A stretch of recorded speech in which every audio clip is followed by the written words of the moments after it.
Question number 16. While the world moves in appetency on its metalled way of time and past time future, these lines are from which work? ये lines कौन से work से हैं? These lines are from Burnt Norton से lines हैं and Burnt Norton लिखा गया था 1936 में and it is the part of Four Quartet. कौन सा वर्क था? फोर क्वार्टेट्स वर्क था. Four Quartets is the work. Four Quartets में से पहला वर्क था Burnt Norton. It is the first work written in 1936. Second work था Dry Salvages, which is written in year 1941. Then Little Giddings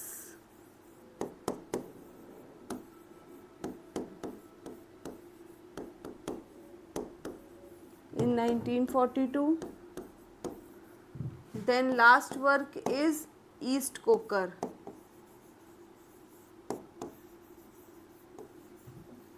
which is written in 1943.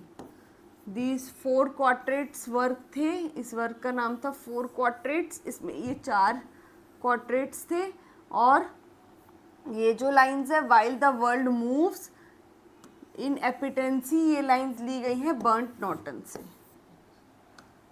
Question 17. Which of the following is not mentioned as part of the London locate in T S. Eliot's the Waste Land? इनमें से कौन सा जो है Westland में जिसका जिक्र नहीं हुआ है? सो ये सारे लंदन की ही रास्ते हैं, लंदन के ही पार्ट हैं और इनका वेस्टलैंड में, क्योंकि लंदन का दृश्य है तो लंदन की रोड्स की, स्ट्रीट्स की उसमें बात हुई है. बट एक स्ट्रीट इसमें गलत है जो कि है किंग अर्थर स्ट्रीट. किंग अर्थर स्ट्रीट जो है इसका जिक्र नहीं हुआ है. इसकी जगह जो जिक्र हुआ है वो हुआ है किंग विलियम स्ट्रीट का.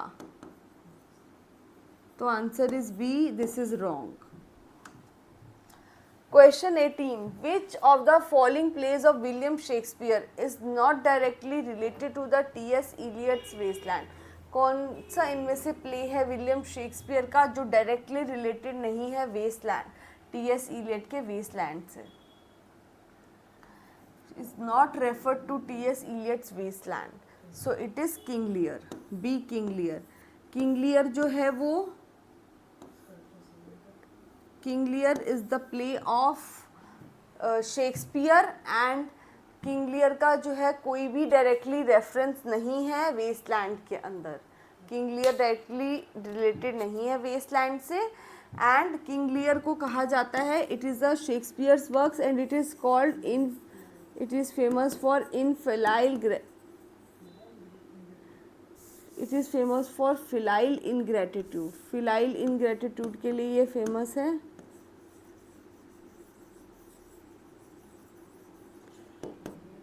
यानी कि अकृतज्ञता जो उनकी बेटियों ने दिखाई थी उसके लिए फेमस है. Question 19.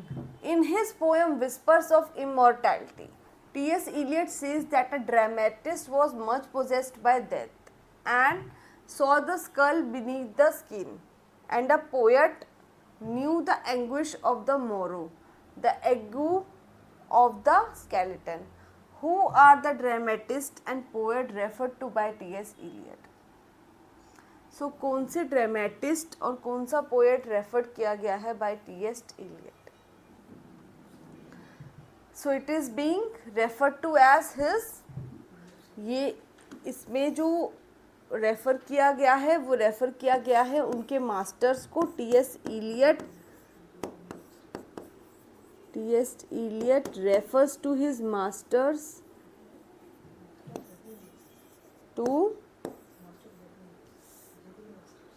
To his Jacobean masters. T.S. Eliot refers to his Jacobean masters, that is John Webster and John Donne. इन दोनों को रेफर करता है T S. Eliot. And John Webster जो थे, he was famous for tragedies. John Webster famous थे tragedies के लिए, और ट्रेजेडीज इनकी कौन सी थी?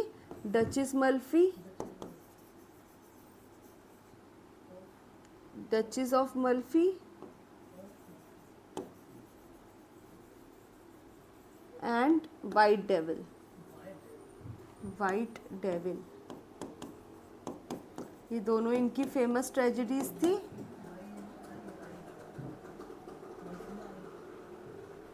Duchess of Malfi and White devil.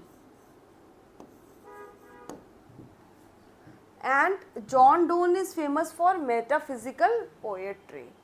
John Donne famous थे किसके लिए? मेटाफिजिकल पोएट्री के. John Donne was famous for metaphysical poetry.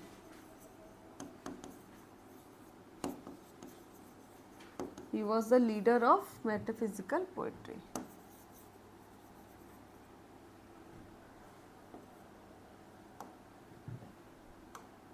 Question number 20. In tradition and individual talent, according to T.S. Eliot, the term tradition usually refers to tradition and individual talent में जो term है tradition, that usually refers to which term? A something positive, B something negative, C something historical, and D something old. So it is refers to something negative. Individual refers to something, individual traditional refers to something negative. Question 21. Which poem anticipates the thought of the wasteland? कौन सी ऐसी poem है जो anticipate करती है किसको? Thought of Waste Land को. So the poem Dans le Restaurant, Dans le Restaurant anticipates the thought of the Westland.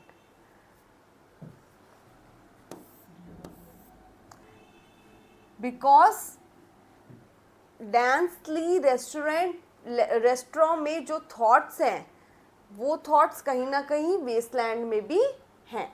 So it anticipates the thoughts. Question 22.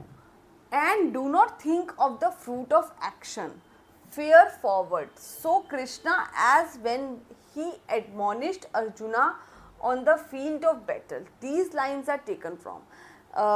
Krishna भगवान ने अर्जुन को फील्ड ऑफ बैटल पे क्या दिया था? फील्ड ऑफ बैटल पे उन्होंने एडमोनिश किया था, यानी समझाया था अर्जुना को कि कर्मण्येवाधिकारस्ते महाफलेषु कदाचन. सो यानी कि कर्म करो, फल की इच्छा मत करो, यानी कि हमें we should focus on the karmas, हमें अपने कर्मास पे फोकस करना चाहिए. और यहीं से यानी कि इसी उपनिषद से टी.एस. इलियट ने रेफरेंस लिया है. क्या रेफरेंस? कि we should not think of the fruit, we should focus on the action. ये इन्होंने रीडर्स को बताया है. सो दीज लाइन्स, ये जो लाइन्स है कृष्ण जी की रेफरेंस की, इन्होंने कहाँ से ली है? These lines are taken from, it is taken from 4 Quartets. और 4 क्वार्टरेट्स का कौन सा वर्क है जिससे ये लाइन्स ली है? Dry सैल्वेजेस.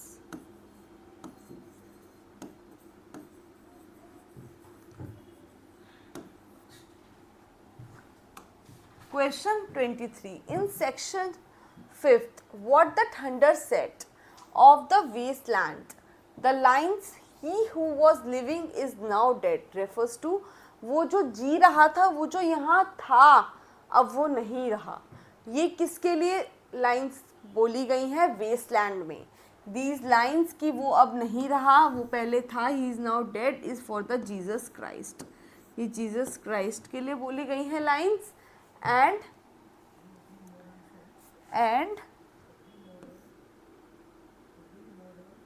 and we modern people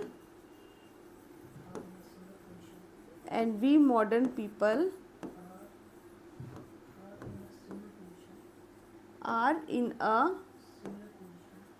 a similar position as Christ.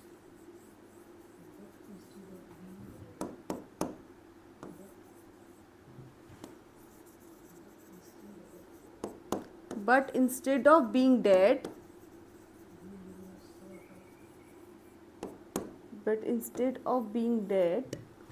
we live in a sort of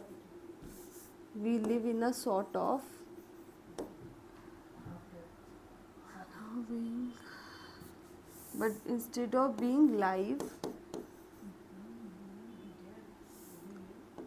but instead of being dead, we live in a sort of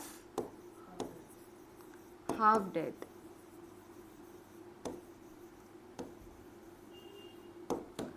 सो हम आजकल जो मॉडर्न पीपल हैं वो भी क्राइस्ट की तरह हो गए हैं, मतलब वो तो पूरी तरह, वो तो मतलब उनकी तो डेथ हो गई है, but instead of being dead, हम डेड तो नहीं है उनकी तरह, बट हम सॉर्ट ऑफ हाफ डेथ जी रहे हैं, यानी कि आधे तो जिंदा हैं, आधे हम अंदर से मर चुके हैं, बिकॉज हमारे मॉरल्स, हमारे करेक्टर, हमारे कर्मा, सब कुछ हमारे वो डेड हो चुके हैं, इसलिए हम हाफ जिंदा हैं और हाफ डेड हैं. नेक्स्ट लाइन, इसकी जो नेक्स्ट लाइन है किसकी, इसके बाद he who was living is now dead, इसके आगे भी एक लाइन है, वो लाइन क्या है,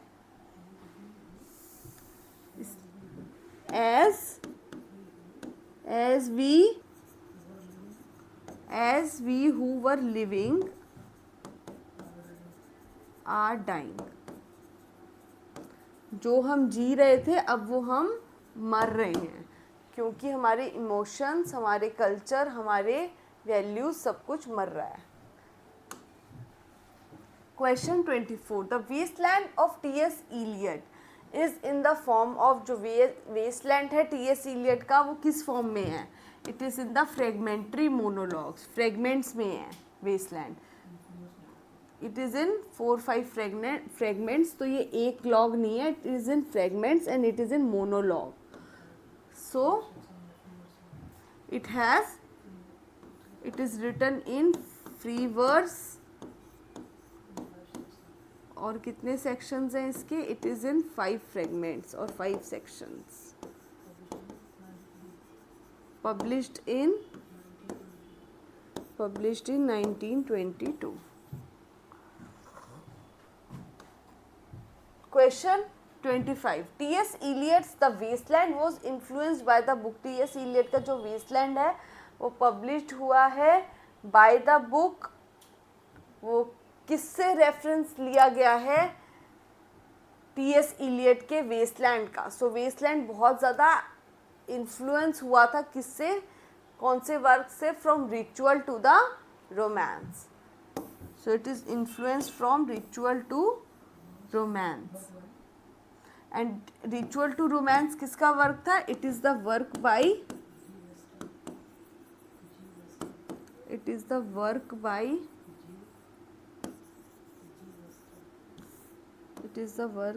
J.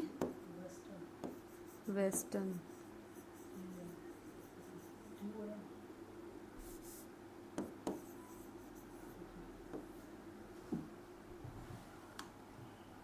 Question 26. Trace in the following list the drama of which T.S. Eliot did not write. Trace करो in the following list the drama which T.S. Eliot did not write.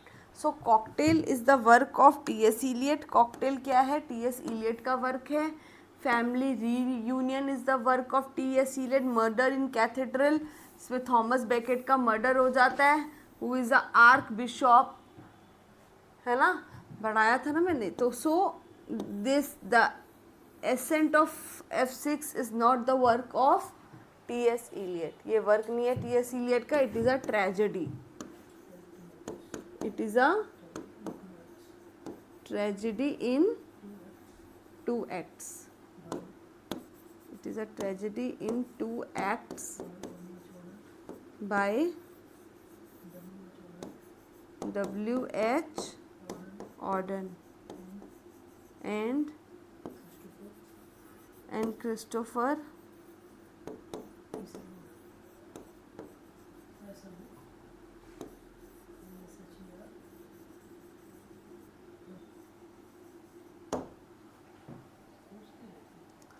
So it is a tragedy in 2 acts by W.H. Auden and Christopher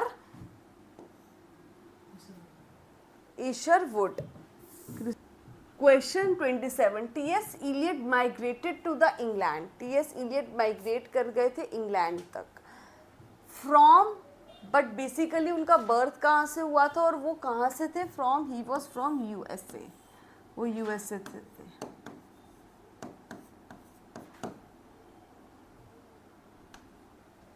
Question 28. The crab image appears in the poem. crab की जो image है वो appear करती है. किस poem में appear करती है crab की image? In the love song of J. Alfred Prufrock. So crab की image आती है किसमें? love song of J. Alfred Prufrock में. Question 29. Where from the epigraph of the love song of J. Alfred Prufrock is taken? कौन से epigraph से the love song of J. Alfred Prufrock is taken? A. Iliad, B. Gita, C. Inferno and D. Hamlet. So it is taken from Inferno. और Inferno किसका work है? It is by Dante.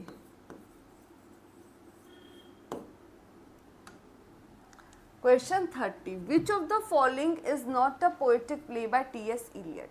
इनमें से कौन सा जो work है, जो प्ले है, वो पोएटिक प्ले नहीं है टी.एस. इलियट का. सो ये तीनों ही पोएटिक प्ले हैं टी.एस. इलियट के. None of these is answer, क्योंकि इनमें से कोई भी ऐसा नहीं है जो पोएटिक प्ले ना हो. ये तीनों ही पोएटिक प्ले ही हैं. Sweeney agonist play, family reunion and murder in cathedral, ये 3 of them are poetic plays. So this is all for today. You can join me on A1 English 360 degree.